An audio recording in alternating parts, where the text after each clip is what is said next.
ফোনটা কেড়ে নিল, ওভাবে তাকিয়ে আছে। ও কি আমার আর রাহুলের কথা কিছু শুনে ফেললো? কনক, তোমার যদি ফোনটা লাগতো তাহলে তুমি আমার থেকে চাইতে পারতে। এভাবে কেড়ে নেবার কি মানে? কার সাথে কথা বলছিলে? তখন রান্না করে তোমাকে আমি দেখেছি। কে ছিল? রাহুল তো।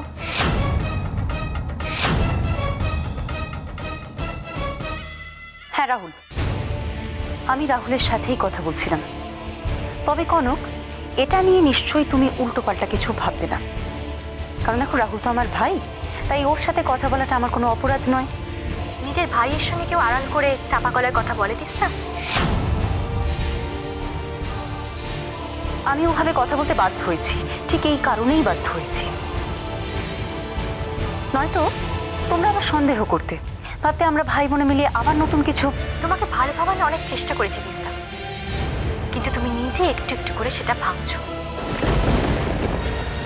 ভাঙছে তো আমার কনক। তুমি তো আমাকে ভালো ভাবার চেষ্টা করেছিলে, কিন্তু আমি বিশ্বাস করতাম তুমি ভালো। তারপরেও আজ তুমি লুকিয়ে লুকিয়ে আমার আর আমার ভাইয়ের কথা শুনছিলে। জানো কনক, তোমার মুখের কথাটা এক আর কাজের কাজটা আর এক। আমিও মাঝে মাঝে ভাবি যে তুমি বোধহয় সত্যি আমাকে নিয়ে খুব কনসার্ন।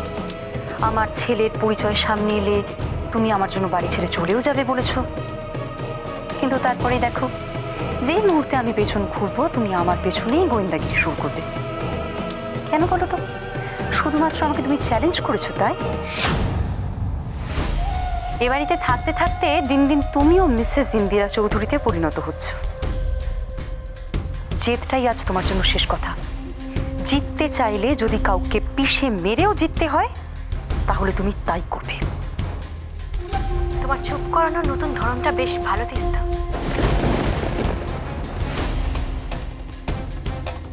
কিন্তু অভিযোগের আঙুলটা চট করে উল্টো দিকে তুললেই যদি ভেবে থাকো উল্টো দিকের মানুষটাকে চুপ করাতে পারবে, ভুল ভাবছো। একটা হোটেলের কথা শুনলাম আমি। কোন হোটেল? কে আছে সেখানে?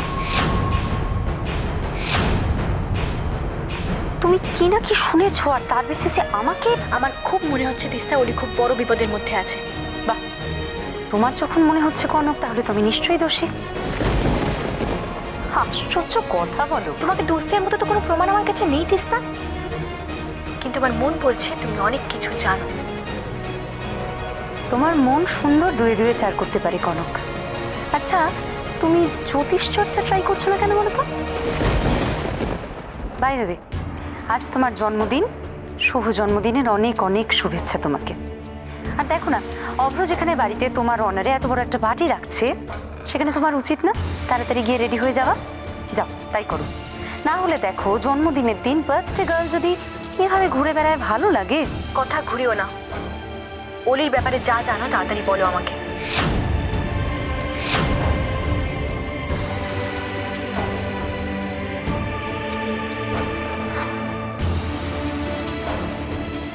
অলি নিজের হাজবেন্ডের সাথে বেরিয়েছে কনক। আর অলিকে নিয়ে তুমি যদি সত্যি এতটা চিন্তা করো তাহলে যাও, ওকে একটা ফোন করো আর ওর ওয়েরঅ্যাবাউটস জেনে নাও। শুধু শুধু এখানে দাঁড়িয়ে আমাকে কটা বাজে কথা বলে নিজের সময় নষ্ট করো না।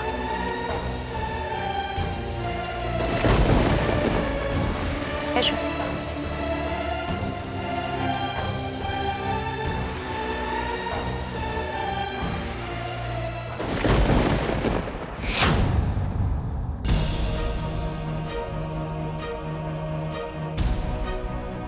কিছু বুঝতে পারছি না আমি কি হচ্ছে।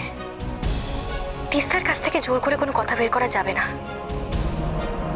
কিন্তু এটাও তো সত্যি আগে থেকে বলা কওয়া কিছু নেই। অলি হঠাৎ করে অরূপের সাথে বিয়ে বাড়ি চলে গেল। আর অলি তো আমাকে বৌরানি, আমি একটা জায়গায় বেরোচ্ছি, তাই ভাবলাম যাওয়ার আগে তোমার সাথে একবার দেখা করে। তাহলে তো তোমার অনেক দেরি হয়ে গেছে অলি, তুমি যাও।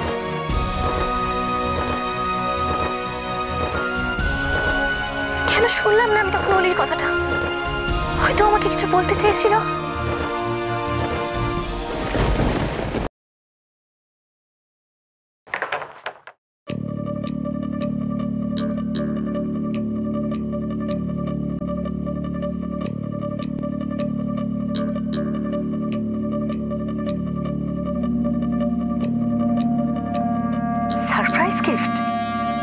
জন্য, কিন্তু নিজে হাতে দিল না কেন সাত্তকী এটা আমাকে? হয়তো পরে দেবে বলে রেখেছিল, আমি বাই চান্স দেখে ফেললাম। সত্যি সময় সবকিছু কেমন চেঞ্জ করে দেয়, তাই না? সাত্তকী এতদিনে হয়তো আবার আমাকে একটু একটু করে মেনে নিচ্ছে।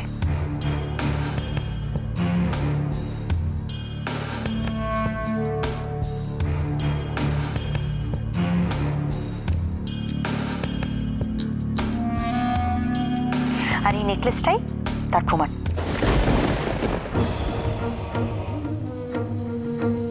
তুমি ভেবো না সাত্তকী, এরপর তোমার মতো বাড়ির বাকি সবাই আমাকে ঠিক মেনে নেবে।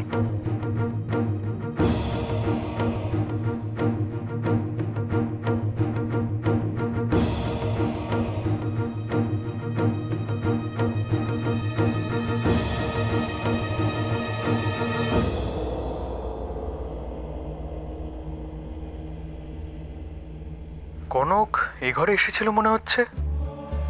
সবকিছু এভাবে পরিপাটি করে সাজানো।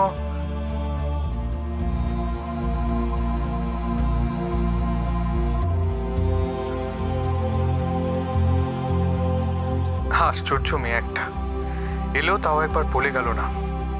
যাই হোক, ম্যাডাম খুশি থাকলেই আমি খুশি। কিছুই তো সেভাবে দিতে পারলাম না। না, আজকের দিনে রাগ অভিমান নয়। ওর জন্য না গিফটটা কোথায় রাখলাম?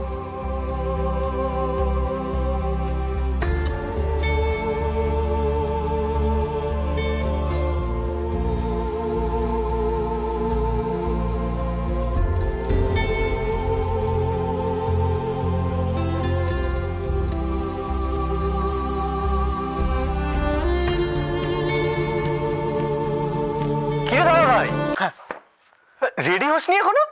হ্যাঁ এই তো। এই তুই তাড়াতাড়ি রেডি হয়ে নিচে আয় কিন্তু, প্লিজ বলে দিচ্ছি। হ্যাঁ আমি আসছি, তুই যা, আমি আসছি। আরে বৌরানির জন্মদিন, তুই না গেলে বৌরানি ভালো লাগবে। আমি আসছি তো।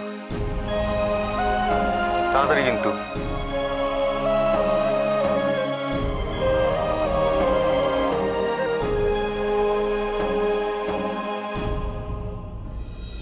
বলি, সংসারে থাকাটা একরকম আর সংসার করাটা আরেক রকম।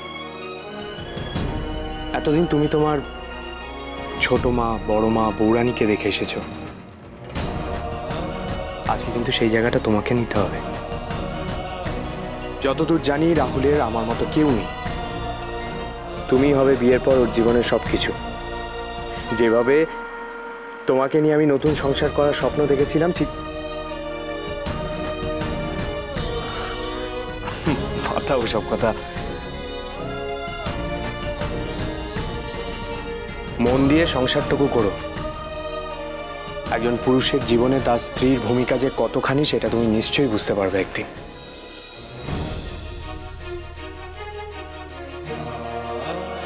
চলো বসো বসো।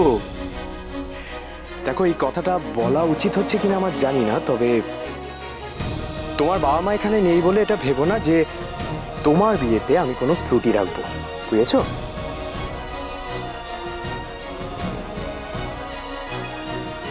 এসো এসো এসো। কি সুন্দর লাগছে তোমাকে অলি।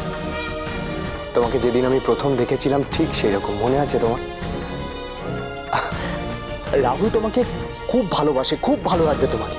আর তোমরা জীবনে সুখী থাকো, এছাড়া আমার কিচ্ছু চাই না, বিশ্বাস করো। তবু যদি কোনো কষ্ট হয় তাহলে তুমি আমাকে। তাহলে কি অরূপ, বলো কি হলো? কিছু বলছো না কেন এখন? কষ্ট কি সেটা তো তুমি খুব ভালো করে জানো। তাহলে এখন কেন চুপ করে আছো? নিজেকে আড়াল করে আর কতদিন যন্ত্রণা দেবে আমাকে? কি হলো? For God's sake, please say something.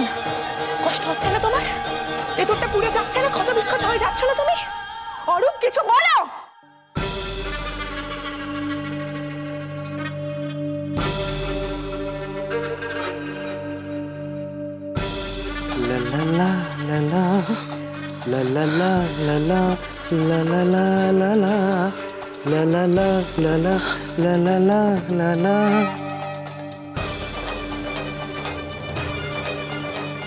অপূর্ব লাগছে তোমাকে। ও